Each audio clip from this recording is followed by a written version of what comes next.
Hi, and welcome to the We Need a Voice podcast. And look up as we delve into all things super in James Gunn's reboot of the DCU and our fourth big screen iteration of Superman.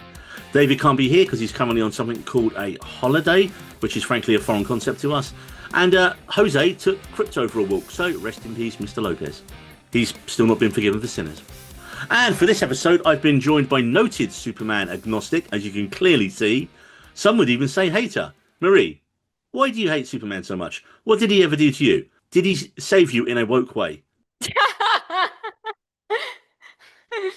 No, I think that would make me like him. He's just too much of a Boy Scout. I like my men to have a dark side, and he's like, stands for all the things that are good and all the things that are good in the world. I just find that so boring. Like, I want pain, darkness, no parents. That's my heroes. So, Lego Batman, Will Arnett. So, did you like Cavill then? I've never seen Cavill. I've seen clips of him, but I've never actually seen any of the Snyder movies just because I don't like Zack Snyder. It's a bit harsh on Zack Snyder. I feel like Zack Snyder's fans are to blame as opposed to Zack Snyder. I mean, I have nothing against the dude personally. Just his movies never gel with me. Yeah, like the Superman. I think just the color gradient turned me off. It was just so gray. Black. Exactly. And then at the time when it came out, the reviews weren't like promising. I thought I would see it because I did think Cavill looked very rather fit, but then it just. He was good. He did his best with what he was given. I always think with Cavill. I mean, for all the clips I've seen, yeah. And then like Batman v Superman was just stupid as AF. So again, Martha. When they said Martha in this movie, I actually laughed. that name is now forever triggering in her brain. It's just like, yeah. Now, I was going to say, with this, you got to see it before any of us in We Need a Road, which I think was like the opening Thursday or the opening Friday. Yeah, literally on the opening day. Did you stay relatively spoiler-free going into it? I mean, I wasn't spoiled by anything online. I was spoiled by this own marketing team, which I think we'll get into later, right. Because it's definitely under my what the fuck, because it like pissed me off to no end. But yeah, when it comes to like being spoiled online, not at all, because I literally saw it the day it came out. To be honest, I think it came out a day earlier in Portugal than I think everyone everywhere else. So I was really lucky. I mean, I'd heard one spoiler, right? Potential spoiler that was completely wrong, and I was so happy when it didn't prove to be true. And it was someone. It wasn't even like a spoiler that someone. Oh, I've seen it and it's it. It was someone speculating online months before, and I was like, "Well, that sounds like it could be a thing, bastard." And it was the Bavarian Iron Man dude was actually Supergirl trapped in the outfit and having been brainwashed. So I was really happy to see that was fake. Mm-hmm. I also then completely forgot that she was supposed to be in it until obviously we get to that scene. But before we get into the good, the bad, and the what the fuck, what were your initial thoughts on Superman, known Superman hater Marie? I liked it. I'm not gonna say oh no, I did really enjoy it. I feel like if I was a Superman fan, I would have enjoyed it more. But no, I did have a good time. It's not a perfect movie, and it's not a perfect superhero movie either, but it was definitely a fun time. Yeah, I mean, I really enjoyed it, and I thought it generally lived up to the hype. I mean, when you said you liked it, I think you said it was a 4-star movie early on, didn't you? And I was like, well, if Marie thinks it's 4 stars and David thinks it's 4 stars, I'm going to think it's like film of the year. And I didn't, because I had a few minor quibbles about it. Nothing major. And I did feel it was a bit too busy, which I was kind of worried about from the trailer. And because of that, a lot of the smaller characters didn't get hardly any development. But then I'm looking at it and go, well, the actors they've cast and the multiple projects they're using to launch off this one film, then they're certainly going to have a lot more to do. So we are going to see a lot more of almost everyone in it. So I was kind of happy with that. I was going to do a plot synopsis for this, and then I looked at the plot synopsis, and it was so long, I was like, I'm not going to. Because what James Gunn does with this is he drops us in, and Superman's already Superman. People know about that. The opening crawl text thing was really good. It's like 300 years ago, there was metahumans, gods and monsters. So, everyone's like checking off their DC checklist going, oh, Gods and Monsters. Okay, we're going to be doing that. 30 years ago, Superman came to Earth. 3 minutes ago, he got his ass kicked. I was like, okay, I'm in. That's it. We don't need it. And 3 years ago, he announced himself as Superman. That's also That was like it. I knew there was one more thing. By the way, do you think James Gunn has a thing with threes? In what way? Because of that. Because of that, and him and Lois Lane have also been dating for 3 months. There's a lot of threes in this movie. I think it's probably just when they started that text call at the start. It's like, do you know what? Should we just make everything freeze? I'm like, yeah, why not? Yeah, that's something that stood out to me. It's not like a big deal. I was just like, huh. I mean, he did do 3 Guardians of the Galaxy films as well. On to the good. And obviously, relative unknown, David Corenswet just nails a role. He looks the part. It kind of made me think like, bizarrely, a bit more like Matt Reeves' Batman. And stay with me on this one, because he spends so much of the film as Superman and not Clark Kent. And that was exactly the same in The Batman. Pattinson spent so much time as the Batman and not Bruce Wayne. So again, it was a real kind of clear idea. We need to show you everything that Superman is. And Clark, we know what Clark is. We know he's the guy. And they address so much of that in a really economical way in the script as it went on as well. I love the fact that we've just dropped into it mid storyline. And because we know, we all know, even if you're not a fan, we know the origin stories. We know everything. We don't need to go through it again. I mean, we had Smallville that was on for like, what, 15 years? No, 10 years? Like going through every aspect of Clark growing up. We know it all. I know. I think I really did appreciate the fact that this wasn't an origin story. It was just so refreshing. And yeah, as you said, we know the story before. We've seen so many origin stories before. We don't need to be reminded about this. And I do agree with you. He was a good. I mean, yeah, he did the best what he could with a very boring character. I mean, if you're playing someone who has the personality of a rice cake, there is not like a lot of range. But no, but yeah, he was like, it was literally like if you would open up a comic book, pick Superman out of it and plop it in a movie, it was like that. He had the look, the gravitas. I also did actually really appreciate the fact that he wasn't too bulky. Like Henry Cavill, I mean, yeah, that dude's shredded. I mean, but he's like a tank. I mean, yes, it does work, but at the same time, like, yeah, like he did have muscles, but like Superman in the comics is not depicted as this like really like muscular Roided dude. Up, yeah. Yeah, he's actually like just average muscle. So I did actually appreciate that, like, yeah, that framing to the character. And I also did, even though we didn't, get as many scenes with him, did really like him as Clark, and just him having the curly hair as well, which makes me think, does he straighten his hair every time he becomes Superman? Is that just like gets the gel out? Exactly. Or just like quickly the hair straightener, like making sure like all those curls are out. Random question. Do you think David Corenswet should change his name? It's not really. I mean, I guess it's a bit late now that he's in one of the biggest franchises going. I know, but when I saw because I didn't know anything. I never saw him in anything before. And when I saw his name in the credits, I literally read it as it's pronounced, but I thought surely you don't pronounce it like that. I mean, that's it's not a very flashy Hollywood name. I don't think he needs it. Clearly, he's been cast in that. And maybe he's that's sorted like now. a very old type way of looking at it. But I did think, I was just like, maybe if I had that name, I would maybe change it. I mean, the good thing is, I've only seen him in 2 things that I can remember, and the good thing about Superman is it's driven loads of people back to Pearl, the horror film with Mia Goth, because he plays a role in that. He's kind of like the friendly projectionist at the theatre in that, and he's kind of got that 50. Well, I think it's in the set in the 50s, or it might even be earlier than that. Actually, Pearl. I think it's maybe the 30s or 40s.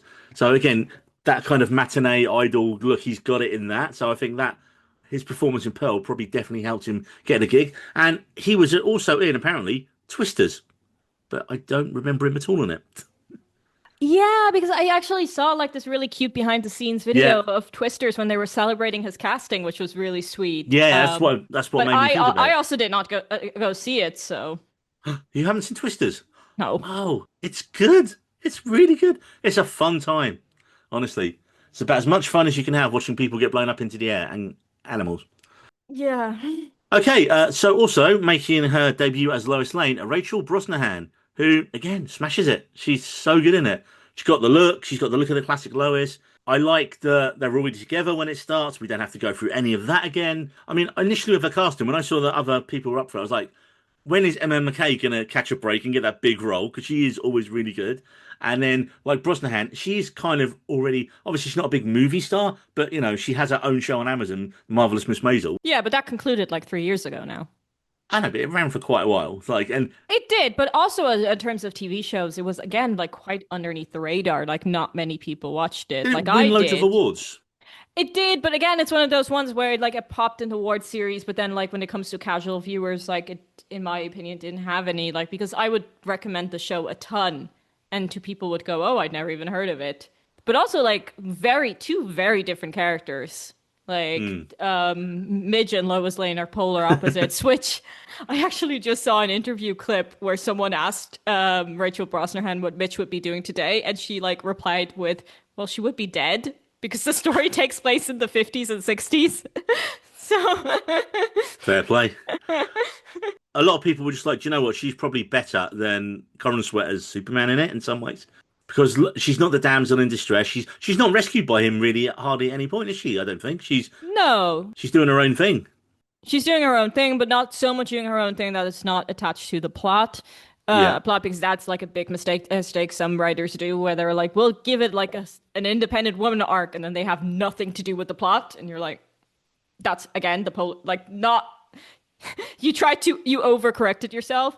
As we said, like the cast is a little bit saturated, so maybe would have wanted to see a little bit more of her, but like, yeah, she has like an active role, and yeah, I thought she was a very good Lois Lane. I mean, and also on Superman, I just love the fact it is such the inverse of the Dark Tortured Snyder version. He's hopeful. He just wants to do the good thing all the Yeah. time. He doesn't even want to kill the kaiju when that kicks off. Like when the Justice Gang, which is a brilliantly crap name, turns up, and like Guy Gardner with his bowl cut of doom is just like, okay, what we blowing up? And I was like, he's like, no. I was hoping we could like tranquilize it and like take it somewhere. I Yeah. was like, he even saves a fucking squirrel in the action sequence.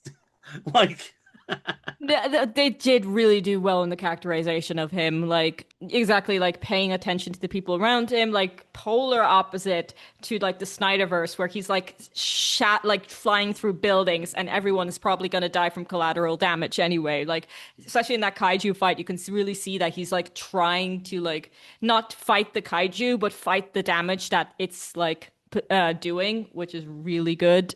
I forgot about the scroll scene. Yeah, that was brilliant. do you know what? Actually, even on the animals thing, there was an advert that I think I saw last week at the cinema and before Superman that is sponsored by Superman about dog adoption as well.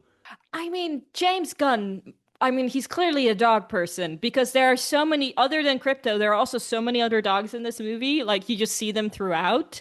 But also, let's talk about Krypto because he's obviously my good because Yeah. it's the first time we've ever had a live action Krypto, if I'm correct. Like, Crypto Agent of Chaos. so, and I actually just read a fun fact about this, that Krypto is based on James Gunn's dog, Ozu. And apparently he's like equally as bad. Like he fully admits that this dog is terrible. And he was just like wondering like, what if like we gave this dog superpowers, like what would happen? And I really enjoyed seeing like a misbehaving dog because that's the thing about that's I think why I have like an issue with the Superman like stories or something. Everyone's just too clean cut. And perfect. Like everyone, exactly. Like usually Krypto is a fairly well behaved dog. Same with Supergirl. Like that's why I did really enjoy it, and also like this like he was, and also I like just the. I mean, it's a dog, but they did like so many good writings and so many good callbacks to like this dog, and he plays like a vital part in the final fight. But also, yeah, the line like you have a dog, well, a foster, and he's not really a very good dog. I thought it's like, but he's alone, and it's just like, oh. It's also just so funny. Like Lex can torture the shit out of Superman and like ransack his place, trash his name, and all he cares about is the dog. That's the one thing that pushes Superman over the edge. It's the dog. Is what causes him when he to runs in, crash he's like, out. "Where's the dog? Where's the dog?" Like never take Superman's dog. And of course, the only torturing they're doing of the dog is suspending him and making him look at CGI squirrels that he can never catch. Which even that was hilarious. It was hilarious, but also kind of heartbreaking at the same time. But also, what I loved about that is like once he's released, he still has the equal amount of energy. It did fuck all to tire him out. He Oh was yeah, like, and like you said, there was that great line when he says to him in the big fight scene at the end, "Get the toys," get the and he's toys, yeah. boom, and he just starts taking out all of Lex's like little drones. It was brilliant. Yeah. So yeah, I really liked the political allegories they did. I mean, is it Russia Ukraine? Is it Israel Palestine that they did with Moravia? And I mean, the guy literally looks like a cross between Putin and Netanyahu, doesn't he? That they have in it. Yeah, but he could have also equally been Trump. I mean, that's kind of the thing. And I think like I read somewhere like they weren't a direct influence, and even like James Gunn finished the script before things got really bad in the Middle East. So like he wasn't like set out to do it. I think that's, but like obviously people are calling this woke and the issue about it. It's just like shit is bad right now. Like Mm. it's unfortunately fiction is like the real world is like getting as dark as fiction. So I honestly, and to be honest, I like messaged. This was one of my first things I put in the group chat after I saw it. I was just like, is this woke? Because I honestly don't understand how people don't think superheroes are woke, like especially Superman, who like stands up for the little person, who is just Yeah. like stands up for justice and is a fucking alien, which apparently a lot of people seem to have forgotten. Maybe we did need an origin story because it's just like people are getting so upset about the fact that like James Gunn wrote in the line of Superman calling himself an alien. Not only is he an alien, he's an illegal alien. Like Yeah. He's an illegal immigrant alien. exactly. Like, but that's been like since Superman's inception. So it's all these comments I've been seeing. I'm just like, what are you on about? Like, Well, I think there was that article, wasn't there? And I think Jose mentioned it in the yeah, chat that about the reason people think that is because we literally have real life supervillains now. Being good, doing the right thing isn't championed anymore. yeah. And it's seen as weak, it's seen as ineffective and all this kind of crap. And so, yeah, it was not such so nice to have a throwback. Oh, yeah, I liked it. It was there. It was obvious, but it wasn't banged on the head too much. Although, having said that, I was going to mention Hawk Girl basically kills movie Putin, Netanyahu. Netanyahu Putin. Yeah. I What's the line mean, he says to her? You can't kill me. You're something you're sexist. Yeah, like you're a weak girl or something like that. And then even Superman couldn't kill me. and that's it. And I'm not Superman. And then she I'm just not drops him. Superman, and then she drops him. Yep. That was, I mean, that was like as satisfying as that was, but that was also like an interesting like choice because like throughout the movie, like you kind of like Metropolis or just Lex Luthor himself like puts the like Justice Gang at like a higher pedestal because they're like the corporate sponsors Yeah, superheroes. by Maxwell Lord. And so people think they're more in check, but then in the end, there wasn't. Like, in the end, Hawkgirl was the one who crossed that line. It wasn't Superman, and it just, again, shows the difference between the two characters. Also, while we're on the subject, isn't Hawkgirl also an alien? Because that's, like, the story that I'm familiar Yeah, of. apparently she's reincarnated from a dead alien. Yeah, There's lots of different there's stuff lots there. of, like, iterations of Hawkgirl. My personal favorite one is from the Justice League series. The only one I can really remember seeing a lot of was they had her come into Legends of Tomorrow in one of the later seasons, and she was really good in that. But Legends of Tomorrow was just the most campest show at that point. It was utterly, I mean, it's the gay superhero show ever made, Marie. I feel like you should start season 3, and I then you would love don't. I it. mean, I kind of given up. I gave up on the Arrowverse stuff like that. I think I saw like 2 seasons of the Arrowverse, and then it just got too ridiculous. And you know where I clocked out? Because this is a good segue. When Diggle became Mr. Terrific, because like he went from like having his hair. Was it I him? didn't even, I didn't even realize. There Was it missed someone became Mr. Mr. Terrific. Terrific? Okay. And their non-superhero persona had like loose hair and Mr. Terrific had braided hair. And I was just like, okay, you need super speed to be able to braid your hair that quickly. That does not make sense. That is what broke me. Those braids where I was just like, no, that you can't do that. That doesn't work. Like he's like is that his superpower that he can like braid hair? So yeah, he's like Really quickly. really quickly, exactly. So that's kind of where I like clocked out of the Arrowverse because it just got ridiculous. And that's the only time I ever saw a version of Mr. Terrific. So this one was such a welcome surprise. Like I loved Mr. Terrific in this. Pardon the pun, he was terrific. And he was in X-Men First Class. Was he? Who did he He play in that? played Darwin, and he was one of the first people to die, and that never sat right with him that they killed off the black character first. I'd completely forgotten about it. I didn't even And realize, that remember he was in it. this is not a first class review, but he played fucking Darwin. That character's indestructible. He shouldn't have died. This isn't an X-Men First Class review, but I'm still angry about that. Literally knew next to nothing about him. We still don't really know anything about him in this film, but it doesn't matter No. because it's not his journey in this film. It's this is an established hero. He's like the super tech clever guy. I'm guessing is his powers. Exactly. He doesn't have like powers himself. He just like creates technology and stuff like that for his powers. And it's funny because he has that great needle drop action scene, which is only one of two songs I think, or maybe three in the whole movie. I know, which is very surprising for James Gunn. He reined it in, and I didn't know the song. I had to look it up. It's Noah and the Whales, 5 years in time.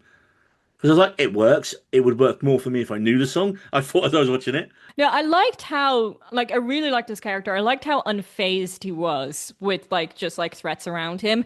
The thing is, like, with Superman, I think, like, I mean, he is extremely powerful. He is, I do admit that, even though I don't like the character, he is one of the most powerful beings in comic history. The danger is that everyone around him almost seems incompetent because like Superman is just so powerful. So it's just like one thing that I really liked about this movie is like everyone was competent, which sounds weird to say, but that's sometimes not the case Oh in yeah, yeah. superhero movies. Like people just act incompetent, and that's what like I just like seeing people good at their jobs, basically. And that was such a good action sequence, and having Lois there just completely confused In of what. yeah, all from the POV of the Shield. I loved it. I Yeah. was like, oh yeah. Uh, One of the biggest jokes we got was the robots and Gary. oh, we can give you a name. And it's like, four is a name. And it's like, well, so is Gary. Isn't that the That was line? it. That was it. Yeah, that got quite a big laugh. There might have been a couple of Garys in my screenings, maybe. I mean, my favorite joke has to be that haircut should be against your oath. Just brilliant. I mean, that entire scene with the Justice Gang, I absolutely loved. It was so good with Lois Lane and just Guy Gardner being just Guy Gardner and like, so you know he's Superman, right? And it's and Lois is just like, why does he trust everyone with his secret identity? It's like that had some like great back and forth. Yeah, with Fillion as Guy Gardner. I mean, I love the fact he is a bit of a knob and a bullhead, and like he's killed the giant Koji first, ask questions later kind of guy. Yeah. But I love how even with that haircut, you're like, oh shit, this guy's awesome. Like, No, he's also pretty powerful. I don't know if you noticed in the fight sequences when he was flipping the tanks, he literally flipped off a tank. Like it was just in the background, but you could oh see that nice. he flipped off the tank as a middle finger, like a green middle finger emerges from the soil, which is really funny. And like you say as well, we got Isabela Merced from The Last of Us and basically everything at the minute because she's like turning up everywhere as Hawkgirl, and she's probably the least developed of the three Justice Gang we get. Mhm. But again, you don't cast her if you haven't got stuff planned for her in the future. So Pocket Dimensions 101, again, simple concept. It's basically Guantanamo Bay in a different dimension for illegal aliens. Political commentary, yay! But also girlfriends, Ex-girlfriends. ex-girlfriends, and stuff. I mean, it just shows how much of a baby Lex Luthor is. It actually reminded me of, the menu where Ray Fiennes' character decides to kill someone just because they were an actor in a bad movie. And he's like, you wasted my time, so you deserve to die. That is the exact same energy Lex Luthor brings this.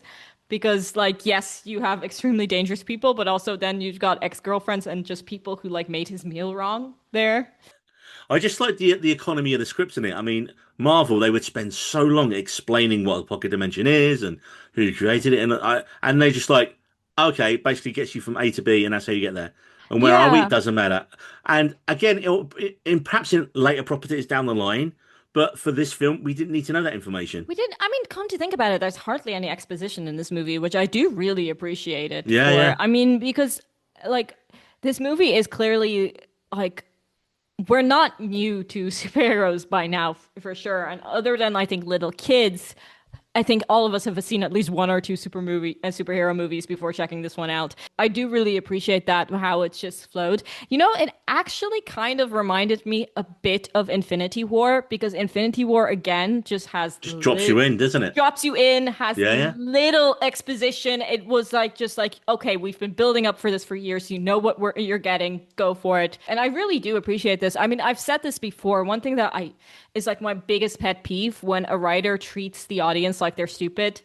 And like it's like like feels the need to over explain everything. And it's just like, no, we don't need information. This is a superhero movie. Like you can have suspension of disbelief. Well, another thing that I want to mention is that I absolutely loved, and it was one of the bits I enjoyed most of the film. The internet troll monkeys farms. Hashtag super shit. Review bombing Superman in real life. I fucking love that. I was like, yes, James Gunn. Actual monkeys at keyboards. Loved it. I did see a screenshot, and I'm not 100% sure if this was real or someone photoshopped it, but I think it's actually real, where someone took a photo, and one of the comments the monkeys were typing was like, "This is no Man of Steel." I really hope that one's real and no one photoshopped that. Probably knowing James Gunn, that's true. That like he would have put that in. But yeah, that was brilliant. But also like great world building because like in the previous like scenes, Lois Lane mentioned his internet, Yeah, yeah. like how he's polarized on the internet, and And it's now like, I that don't like go on the internet. And she's like, don't you? don't you?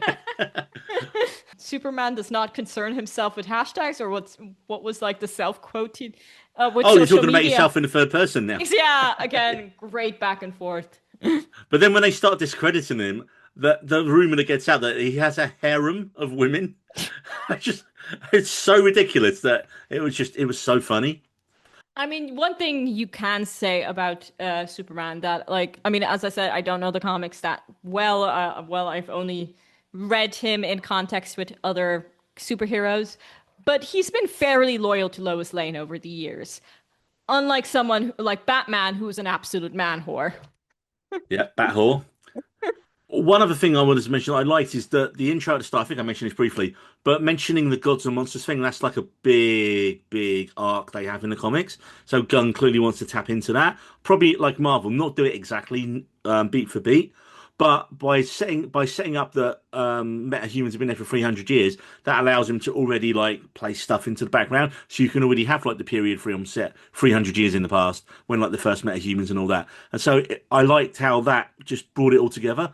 Uh, Again, one of your favorite moments, I think, who we mentioned in the chat, the Peacemaker cameo, and he throws shade at the Flash as well. I did not expect that cameo, and I think it's one of the reasons it became one of my favorite cameos is that I literally was taking a sip of my drink as it was coming on and just choked. And it's just like the cameo was going while I was like dying in my seat because I just did not expect to see him there. That was like a very like I mean it makes sense because James Gunn worked on both projects. I mean, and also it makes me laugh because I think when Gunn come on, the first thing he had to deal with was dealing with the shit show that was the Flash. That was like he had to kind of when he was like he's like DC overlord when he came in he had to like okay, how the fuck do we fix this? I mean it doesn't help when your lead actor it gets repeatedly arrested and is largely problematic as well. Another surprise, Bradley Cooper as Jor-El. I did not realize that was him. Yeah, I mean, I didn't want to spoil this, but I was gonna put that in the chat. Like, did we know that he was cast? Like, I recognized him No, immediately, but I was just like, did we know this, that he was in this movie? And his mother is the, Angela Serafan who was yeah, in Westworld. that's well yeah that's it yeah I couldn't place her I had to look her up so I'd forgotten Yeah. that. Did you notice how the Krypton accent was a little bit Middle Eastern as well? No, I didn't. Like in just terms of that, I don't know. I'm not going to obviously attempt to do it badly, but again, I love the reveal that he was sent to Earth to rule. If that's true, though, because we still don't know that's 100% true. I know Mr. Terrific says, "Oh no, that tape was real," but I feel like if they could have, I feel like they were using AI to figure out what the rest of the message was, maybe.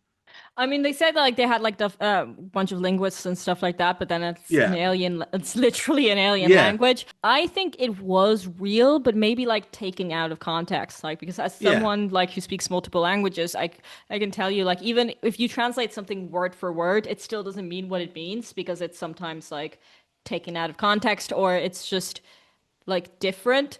But then again, like the Kryptonians are higher than mightier people. I mean, Civil War destroyed their planet.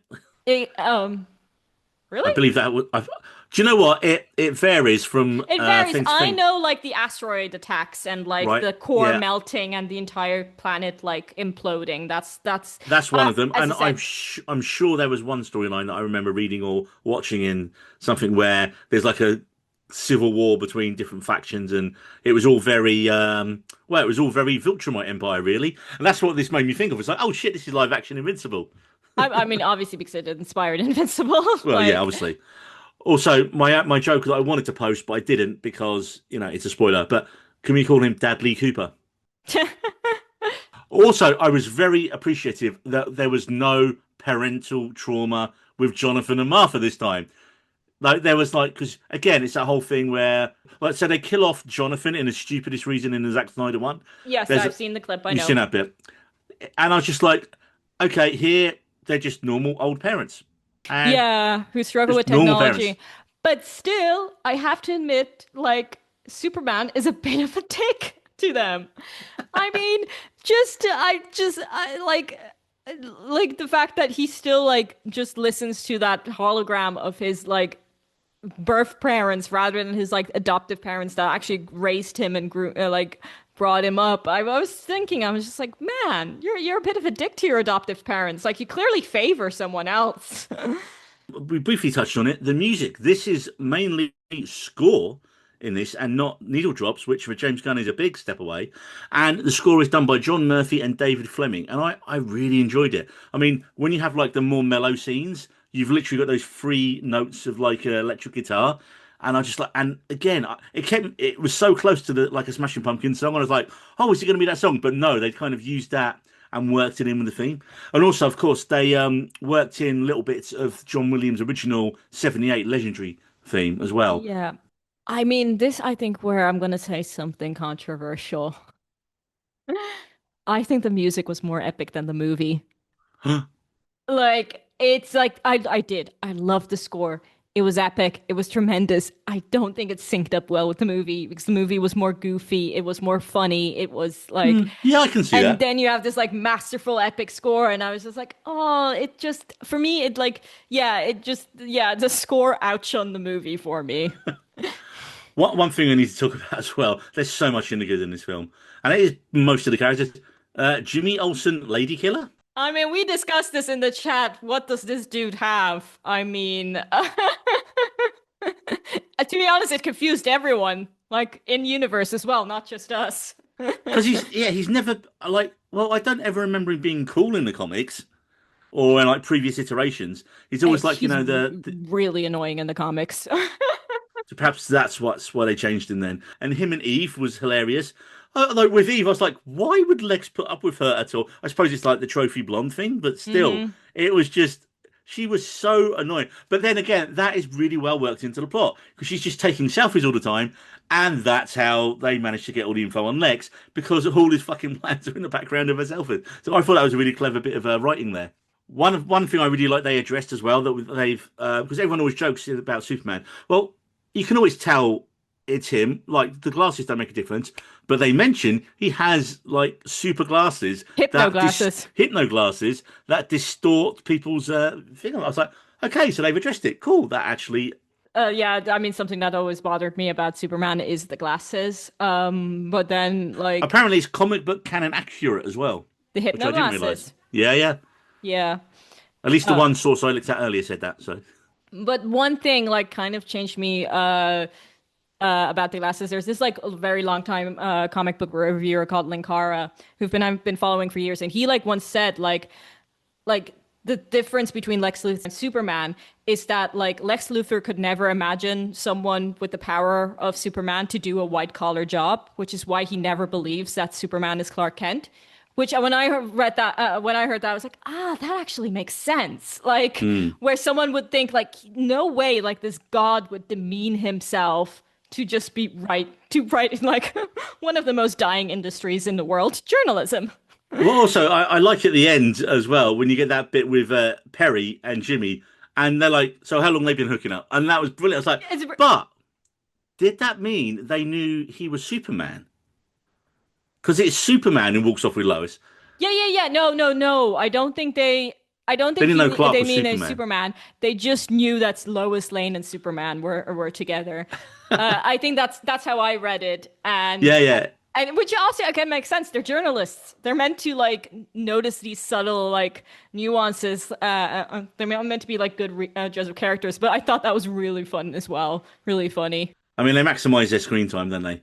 I Yeah. like how they misdirected us with the trailer because when you see the big bit of the war going on and their kids going Superman, Superman, and you're thinking, oh, okay, Superman's going to come in and save the day, and he doesn't. It's actually the Justice Gang. So I like how the Justice Gang with added Metamorpho. Oh, we didn't talk about Metamorpho again. Lights. Did you not? No, oh no, that's going in the bad Use him. apparently.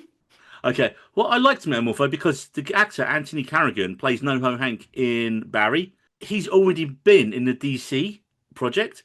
He played Victor Zsasz in the Gotham TV show over all its multiple seasons, and he was one of the best things in it. So I was like, oh, he's gone from being a Batman villain to, well, he starts off as like a Superman villain, and now he's part of the Justice Gang by the looks of things, with his spectacularly ugly baby. That was an ugly baby. Now people say, oh, babies can't be ugly. That is an ugly baby. Again, there's so much you can delve into with Metamorpho with his powers that he can literally be anything. So that's going to be cool going forward. But yeah, that was a misdirect because when you have that big battle scene at the end in for the two warring countries, you expect from the trade, oh, Superman's going to turn up and he's going to like get in the middle and be like, hey guys, that's what I thought it was going to be in some like kind of big speech, and they're going to like every side was going to go, oh yeah, sure, hey Superman.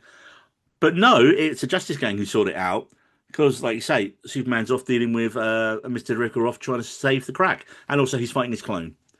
Which, we haven't mentioned that yet, that Ultraman is a clone. Yeah, I mean, I guessed that in like the first 10 minutes. Like the second they entered the Fortress of Solitude, I was just like, clone. I know David was like, Black Noir. He Yeah, literally said to us, oh, yeah. spoiler for the boys. Like I literally had it in my notes, like because we have intermission here, so I literally wrote it down during intermission, and then when the movie ended, I wrote next to it, called it. But so yeah, that wasn't like a big reveal. I knew it was No. gonna happen, and I don't think they even like hit the reveal as well because like it made like the whole like how did you enter my fortress? You needed my own DNA, and the fact that it just springs up, it's just Yeah, I was thinking, I was like, how's he got in there? And I was just like, oh, well, Lex is just super clever. I mean, when he's explaining about how he's like created this thing, and then Mr. Hook's like, yeah, he could actually destroy everything if it's like the 120 bit off, but he's just reckless. I was like, okay, that's cool. It kind of gives Lex a bit more light on it. we actually haven't talked about Lex. Let's talk about Lex. Nicholas Hoult as Lex Luthor, who actually, I don't know if you knew this, auditioned to play Superman. Yes, yes, I did. Which I cannot picture. I am such a big Nicholas Hoult fan. I generally like that I have been a fan for him a while. I cannot picture him as Didn't he Superman. audition for Batman as well? I feel like he's gone up for like all the big roles in all the big franchises and I do always not lost out. know. I do not know. Maybe we'll have to fact check that. Yeah, I think he was a good Lex Luthor.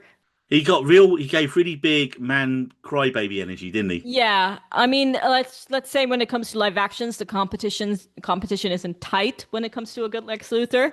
Gene Hackman, the original one from 1980.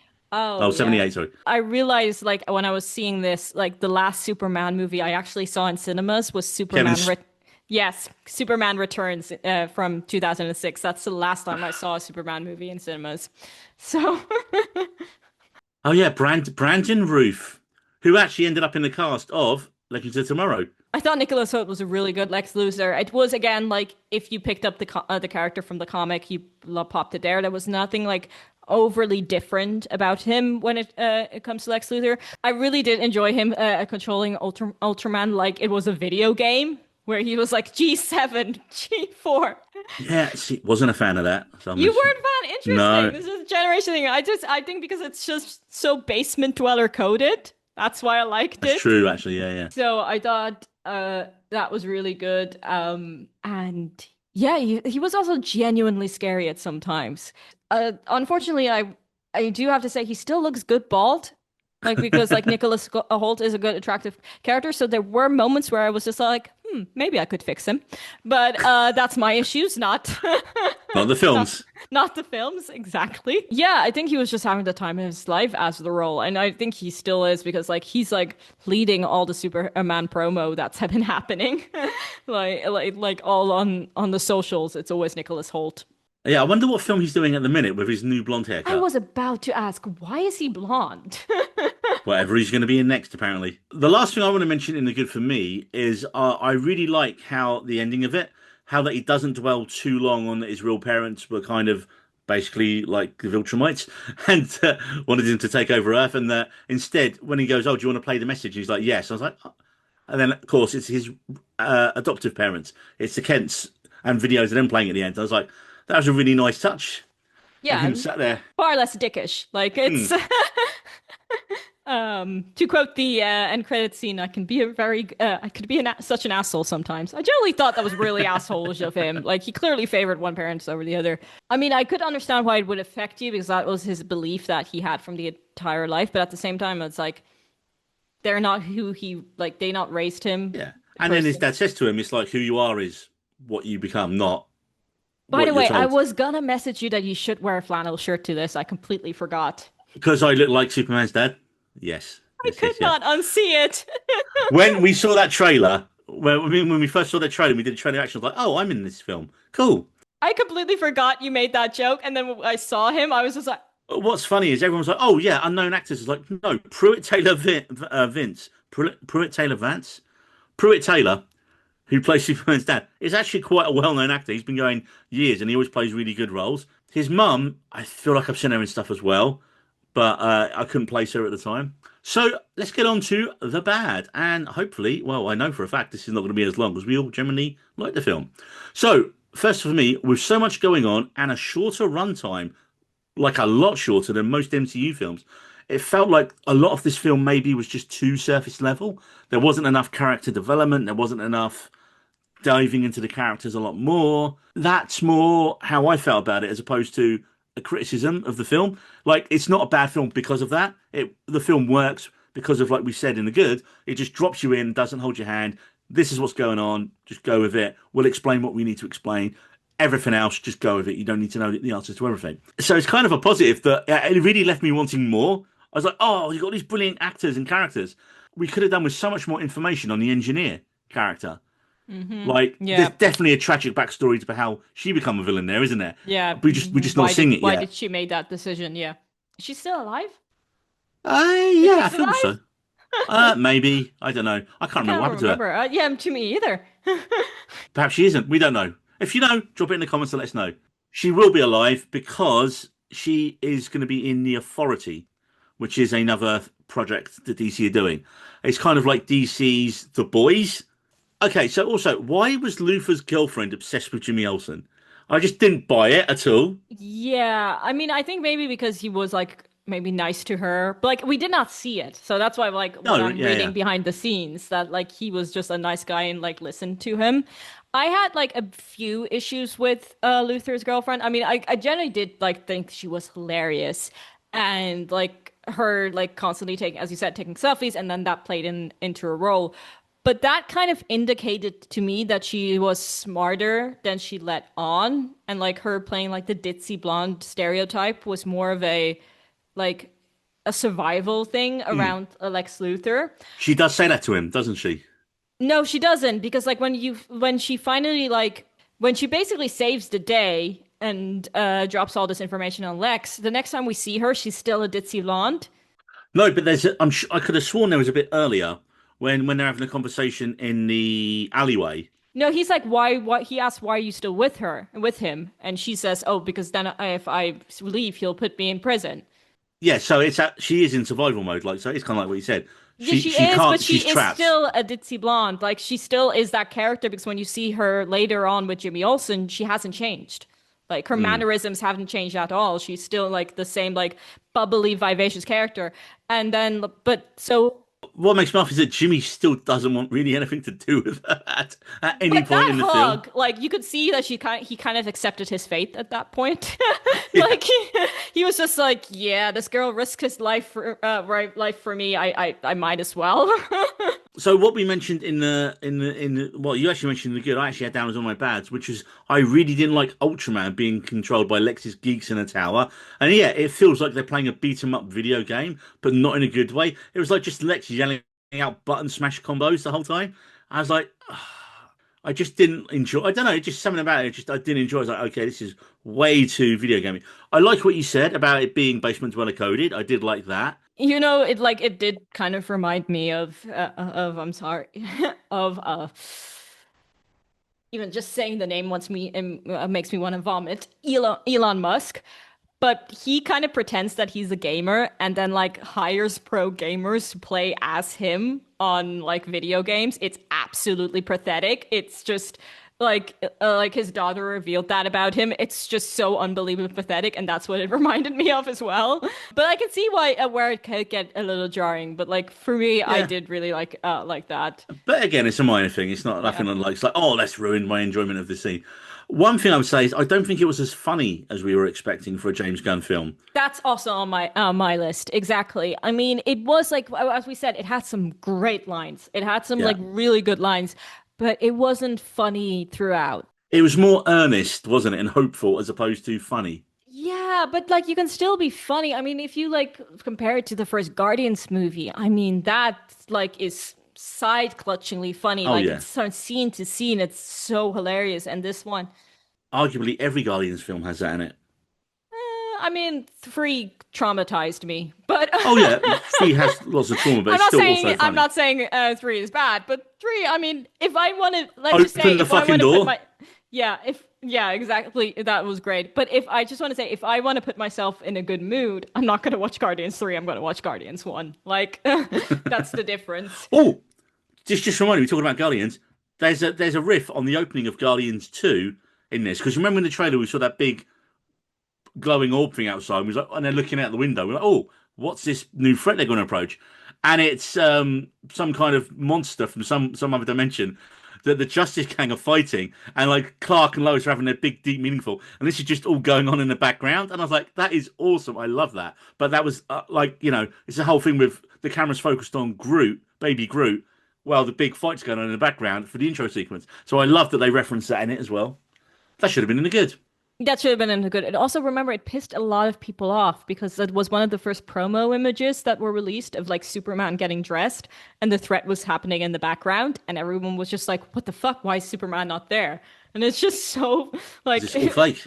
yeah, it was really funny. Like, yeah, I did really enjoy that scene. As I said, it had some good, funny moments throughout, but it just needed to be a little bit more funny. I was expecting it to Yeah. be a bit more wacky. I wondered whether like that felt like Gunn was trying to rein himself in a little bit. It's like, no, I need to be like, if we go too funny, it's going to come off as snarky maybe, and I don't want it to be snarky. I want it to be like properly heartfelt, and I mean, it didn't actually make me as emotional. Bizarrely, I was like teetering on the edge during the trailer, and yet didn't get that in the film at all. Didn't get me at all in the feels. Like, Yeah, it wasn't as emotional as like no, no. I mean, it was like very baseline. So like, I think it should have like leaned more into the funny. you need to go fully in one or fully in the other, and it kind of Yeah. didn't do either. So again, and we mentioned this before, is that there were so many characters introduced that they just no development. Beck Bennett. Do you know who Beck Bennett was in the film? That look says no. He was the sports guy. Oh, Saturday Night Live guy. Yeah, yeah, yeah. He had maybe two scenes, and so I looked him up. I was like, oh, does he become a hero? No, he generally in the comics, he's just like a former football player who's like a sexist arsehole who works there, and so he's always hitting on Lois and all that kind of stuff. None of that here at all. He has like a couple of bits with literally has maybe two scenes in the movie. I'm like, why did they take him along at the end? Like what's a sports guy got to do with anything to do with like this big story they're trying to break? I think it was more comic relief. Like Yeah, that's but why he he was didn't there. do anything. He didn't do anything. He had so little to do. Same with Cat Grant, who was the blonde girl. With she literally had nothing to do in a few scenes except have a low cut top. That was basically it. And yet, from the comic book laws, she's supposed to be a rival for Clark with Lois. In some of the storylines, she's an antagonist of Supergirl. So, okay, if you're introduced to here, maybe for other stuff down the line. Hawk Girl, I wanted so much more. Yeah. Isabela Merced is so charismatic in the little she has to do.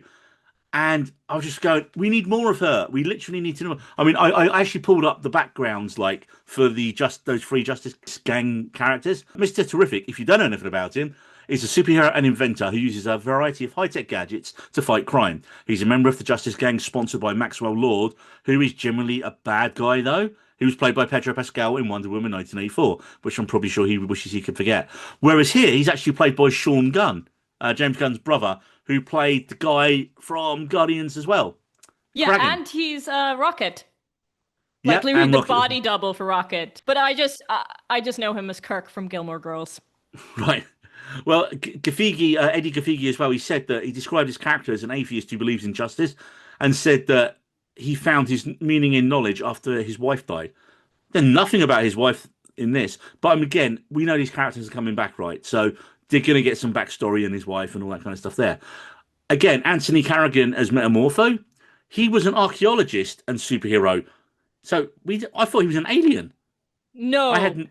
no, and this is like because we're still in the bad section, so let me Yeah, get on to Metamorpho. Metamorpho. Yeah, yeah. Because I actually do know know a bit about Metamorpho. It's like the backstory that I'm a bit I'm familiar, but it's a bit more different. It's the traditional science experiment gone wrong. But he was a fucking wuss in this.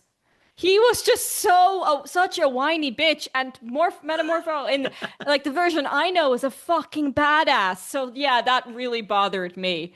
And even when he had his badass moments later, he still was a little wussy, and yeah, I wanted him a bit more like maybe like instead of like being just like a whiny crybaby in the cell, he just be like, I'm really sorry, but he's taken my son. There's nothing I can do. I did like him conjuring the son. I thought that was a good like writing thing. Yeah, that he just bothered me a bit. And next on the list, well, obviously we got Nathan Fillion as Guy Gardner. There's a joke about the oath. Apparently, Fillion said he got his inspiration from Estelle Getty's Sophia from the Golden Girls. He referred back to the character's origin story as well, where he said he was hit by a bus and in a coma, and then that kind of flipped the switch on his personality, making him a little bit off. And he had to fight them as well, apparently, to keep the bowl cut. I did also really like his line where he's just like, we don't get involved in politics because it's so stupid. Because it like as someone who like works like in sustainability and like has a lot of conversations about climate change, and then someone like just mentions like, oh, we don't bring politics into this. I'm like, it's the same. You realize this. Like it's the same as being a superhero and needing to save the planet. Like politics play a big role in this, buddy. So as well with Isabela Merced as Hawk Girl, or her actual name, Kendra Saunders, which I don't think is uttered once in this film. None of their actual real names are. She is a superhero with wings and various melee weapons. She is reincarnated from an alien, retaining her memories and past trauma with a grumpy demeanor. Merced felt that her role as Anya Corazon in Madam Web helped her prepare the way to play Hawk Girl. How? I didn't even realize she was in Madam Web, and I watched it. Okay, that's your black mark against you, Isabela Merced. Actually, quite a lot of people have been asking her, like, will this affect like your relationship to Return to Madam Web? And her reaction was so funny, where she's just like, "There's not going to be another Madam Web. Come on, guys!" Like... Yeah. Apparently, she didn't tell the Superman filmmakers about the role. In any case, they didn't want her to play both. And I'm guessing, like, when it came out, they were like, "Don't worry about it." You're cramped. I mean, there's so much now, like Marvel, DC, Crossover. Fox. Actors who've been in both, yeah. Yeah, crossover at this point. I mean, there's only so many actors in the world. I have one bad. The Daily Planet pulled this like absolute big miracle, exposing Lex Luthor in this article.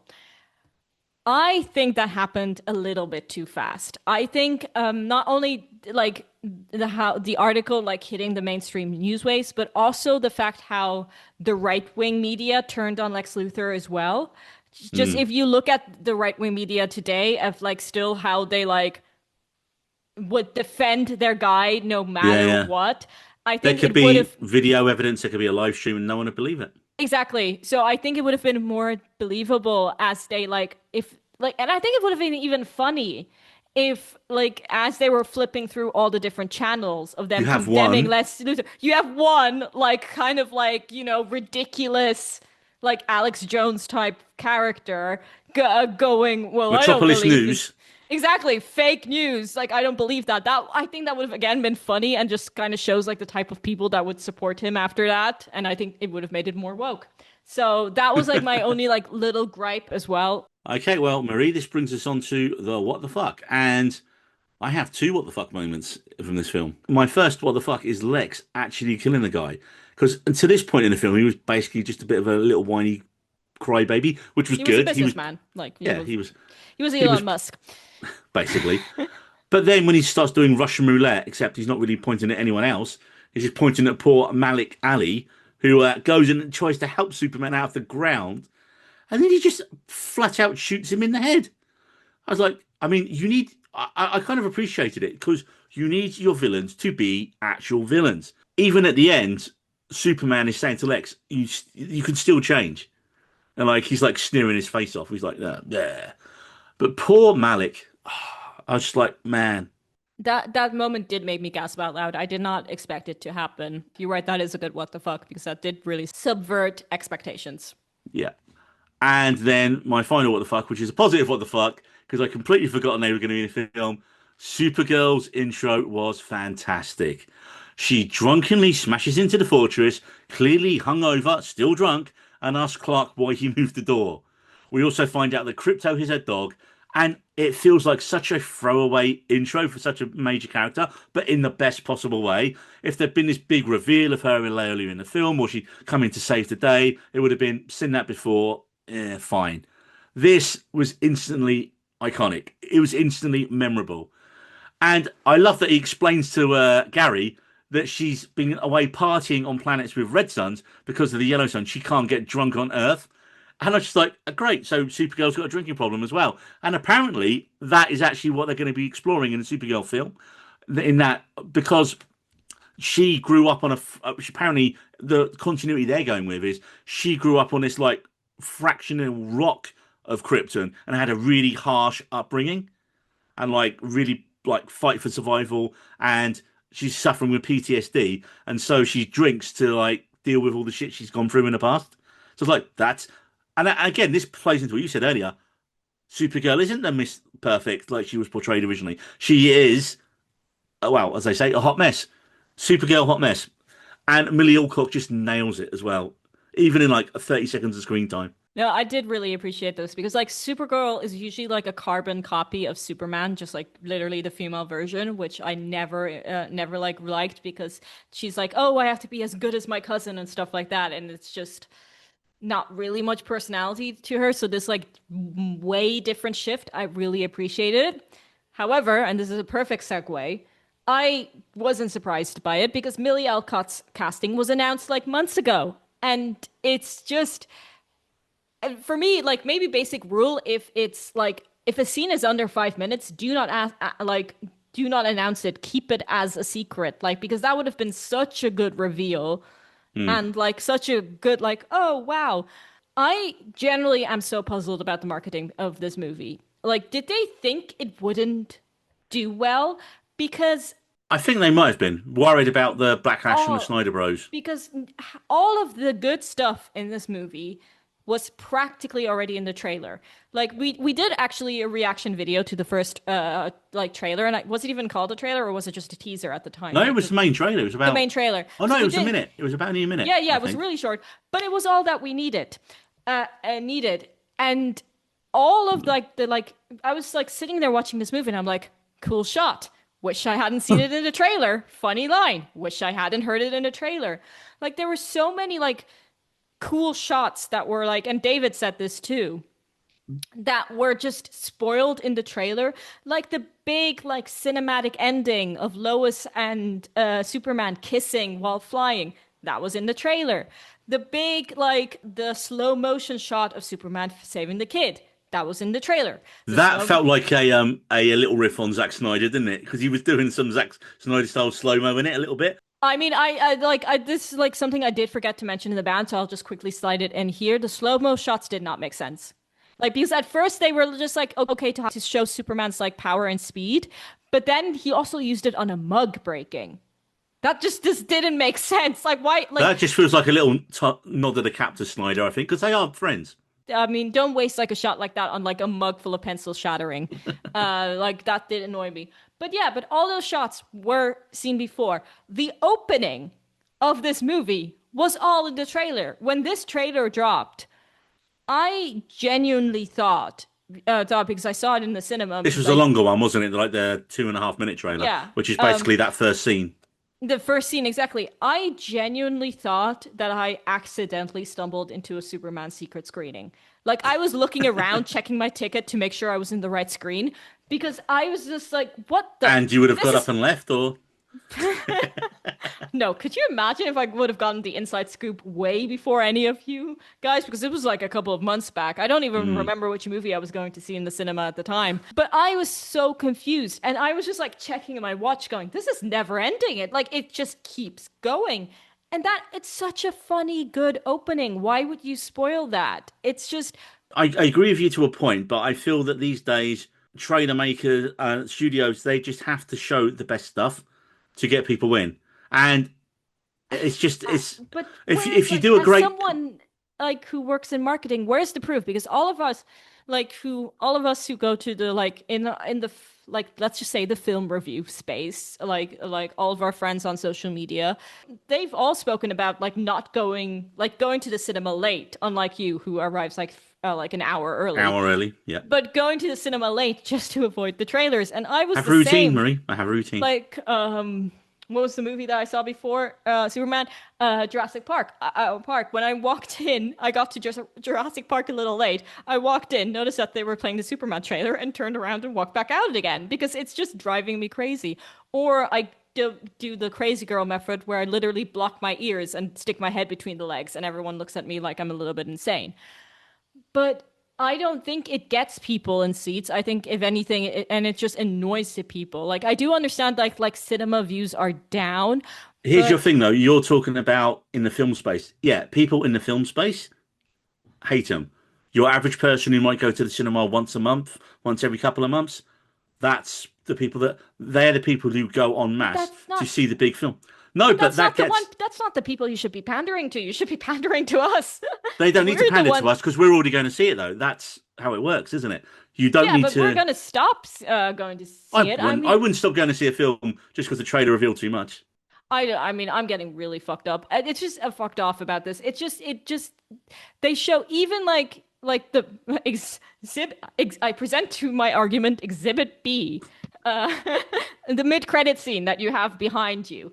Even that we Hmm. saw before in the trailer. Like that Is it was even a scene? It's like 10 seconds, if that most. it's still like it's just something you would never have shown before because that was always meant to be like a little surprise. It like drove me Hmm. crazy. Like everything was like and I avoided trailers like the plague, and I still got spoiled by the own marketing of this movie. And I think it's not to get it's lack of faith that your movie is going to perform well. Like, stop It's spoiling. because lowest common denominator. They always want to get studios want to get the most people in, and so for the proper fans, yeah, they're going to ruin it. They're going to spoil it much, but they're going to put as much cool shit and funny bits in to the trailer But to only get proper the fans average watch fan in. trailers anyway. Like, I don't No, think. but the idea is if you're that person who goes, Jurassic Park actually is a perfect example, playing before Superman. How many people probably haven't been to the cinema for months go to see Jurassic Park because oh kids love dinosaurs. Doesn't matter the quality of the film as we've established. And oh Superman.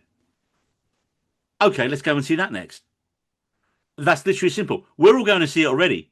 Do you know actually the new Christopher Nolan one? You can buy IMAX 70 mil tickets for it from in the next week or two. They're still making the film, so they're trying to make it into such an event already. And some I saw online people were like this is terrible. Blah. I was like, no, it's brilliant. If fans really want to be that involved in it, that they pre-order their tickets a year in advance, that's great for cinema. But anyway, we're kind of getting off the point of that there a little Well, bit. I mean, like, actually, let us know in the comments which side are you on. Yeah, Like, do you agree with me because I'm always right? Are trailers getting out of hand, or do you have a more level-headed argument like Neil? Let us know. yeah. Now, one last thing before we get to the very end that I wanted to do. As I mentioned, I was a little bit annoyed that there was all these great characters, and where are we going to see them next? So I've got a little section here about some of the upcoming projects that we have in the DCU. I stopped after a couple because there were loads. So I've just gone through ones that I know are actively being developed at the minute. And coming next month, we have Peacemaker Season 2. And it's funny because Jose got really shitty with me in the thing because I sent him the trailer and was like, Jose, guess who's in this? Because did you ever watch Peacemaker? No. It is genuinely hilarious. Cena is so good in it. But if you see the season 2 trailer that I dropped in earlier, Hawk Girl and Guy Gardner auditioning Peacemaker to join the Justice Gang. And they turn the microphone the wrong way. So they're slagging him off. She's complaining about eating too much and her butt getting big. And like Guy Gardner's taking a piss out of his helmet. And he's like, oh, guys, I can hear everything you said. And it's like, so it's like Peacemaker trying out for it. I was like, okay, they're going to all be in this show as well. So, see, the thing is, a lot of people would be like, oh, Peacemaker, James Gunn's going to, he's too busy now. His wife is one of them, is the main female lead in Peacemaker. He's not going to step back from Peacemaker. He's going to spend as much time as possible on set and enjoying doing Peacemaker. Because, he's basically making her into, and she's Jennifer Holland, brilliant actress in that. Not a big star, but she's perfect in what she does, where she is in the show. I was just like, okay, if they're bringing the Justice Gang into Peacemaker, then that immediately should hook a lot more people. They honestly should make that segment of the trailer in the marketing. Because I was like, oh, I'm going to watch it because I watched season 1. But when I saw that, I was like, I am in because we're going to get so much more development for Guy Gardner and Hawk Girl in this now. It's going to be superb. And Cena with his like R-rated comebacks against that, I can already see the scene with Cena and Fillion giving each other shit, and it's going to be glorious. I can't wait to see that. So, of course, next year in June, we have Supergirl. And as we mentioned, she's got a bit of a drink problem. She's had a messy upbringing. And that's going to be fun to explore, as we've just talked about that. That's directed by Craig Gillespie, who did Cruella and I, Tonya. And also reintroduces to the MCU Jason Momoa as Lobo. A character who I know nothing about, so I don't really have an opinion on it. But everyone said it's great casting. He looks exactly like him. The Batman Part 2 script has only just been turned in, so we're way away from that. And even then, there was never going to be. They said it was going to be an Elseworlds story. It's not part of the DCU. Yeah. Then next, a kind of horror film called Clayface about the Batman villain, directed by Speak No Evil director James Watkins. And the first draft of the script was written by none other than Mike Flanagan. So suddenly I'm like, oh, because Speak No Evil was fucking disturbing. So it seems weird they're going to do a proper, like, horror here. But again, that's what Marvel tried to do. They're like, okay, superhero stories, but different genres. So here we go. In next year as well, we have the Lanterns TV show, which, again, you think, oh, it's going to be like kind of, if it's got Guy Gardner in it, Fillion, it's going to be light-hearted and comedic. Comedic. No, this is being likened to True Detective, as it sees 2 Green Lanterns, Hal Jordan and Jon Stewart, played by Kyle Chandler from Friday Night Lights, and Aaron Pierre, who was a brilliant new British actor who's like sprung up in Rebel Ridge, investigating a murder in Nebraska. Guy Gardner's going to be in it, so you're going to have 3 of the main Green Lanterns all in this one show, against why it's called Lanterns. And also Kelly MacDonald from Trainspotting and loads of other stuff. Oh, she was in Department Q recently as well. She's in it playing a local sheriff, and Laura Linney in an undisclosed role. This is a HBO show as well. So I would not be expecting a True Detective style murder mystery. But hey, that's apparently what we're getting. So I'm looking forward to that. Loads more stuff down the line, but they are the ones we can expect next year and the thing. So I'm genuinely excited about all of those. Like, oh, and Creature Commandos, the animated one's supposed to be really good. That I think it's only just come to the UK now. So I keep meaning to catch up on that. Because it's got, what's the rat-looking creature from the Suicide Squad in it? Weasel. Weasel? Yeah, Weasel. Weasel is in it. I need to see animated also Weasel. Also played by... Sean Gunn. Yep. I mean, you got to give your siblings work, haven't you? So I actually have some fun facts concerning the mid-credits and end-credits scene, which I thought was really interesting. First of all, people still left before the end-credits scene in my on my viewing, which, again, it's a superhero movie. Why would you do that? When the end-credits scene for Superman finished, which was like a really funny scene, I really appreciated it. Someone behind me, they said it as in English, but in a very heavy Portuguese accent, just went fuck. I'm not gonna imitate Portugal accent, but they just went fucking hell, comic relief. And they were so mad that it like didn't reveal anything. But apparently, this is going to be the case for all future end credit scenes. As Oh, they're not doing Gunn an MCU thing then. Exactly, because Gunn said when it came to the MCU's end credit scenes, he felt like boxed in because they kept like forcing him to add stuff in the end credit scenes that he just didn't want to tackle. Like one of them is Adam Warlock at the end of Guardians 2, where he was teased and he was just like, no, I don't want Adam Warlock in the Guardians. Same with Thor when like at the end where Thor joins the Guardians at the end of Endgame and like James Gunn was just like, no, I don't want Thor in my movie. Absolutely. Let's not forget Hercules turning up at the end of 4-4. Exactly. So he always Harry said, Styles. yeah, which you're probably never gonna get. No, it wasn't. Was it Thor? No, it was The Eternals? Eternals. It was the Eternals, wasn't it? No, the For end of Harry the Styles. Eternals. Oh, yeah, sorry, it was the end of the Eternals. Harry Styles turned up. Yeah. But also, you had Kit Harington and Blade having that whole scene. Well, the voice of Blade. Oh, well, that's still not happening, is it? Anyway. Yeah. Anyway, but that's kind of the entire point why James Gunn says, like, unless it really makes sense, the end credit scenes are just going to be something fun. They're never And it's going clever to. him saying that because we knows we're all going to stay for it. We're going to sit through all of it, and then like, once in every 3 or 4 films, we might get something that sets something up or To a be cool honest, reveal. that was the origin And that's better. that was how it started. I mean, if you think about the end credit scene of the I'm putting a Avengers, team together. it was no of Iron Man. Avengers. It was them just eating shawarma. Hmm. Like that, like I personally, I still remember a lot of people got so mad at this, but I love the end credit scene of first Spider-Man with Captain America, where the- it's just like an utter waste of time, where he's just like, sometimes patience does not pay off. And it's just, it was brilliant. And I still remember people around me being so pissed off. Oh, and that also I- makes it funnier for me because people are like, ah. Exactly. I always like the end credit scenes to be comedic. So I thought that was a brilliant touch. And yeah, something that, yeah, now we know it's going to be a thing in the DCU. So, overall, Marie, what is your rating out of 5? And is this a recommendation? I mean, I highly recommend it.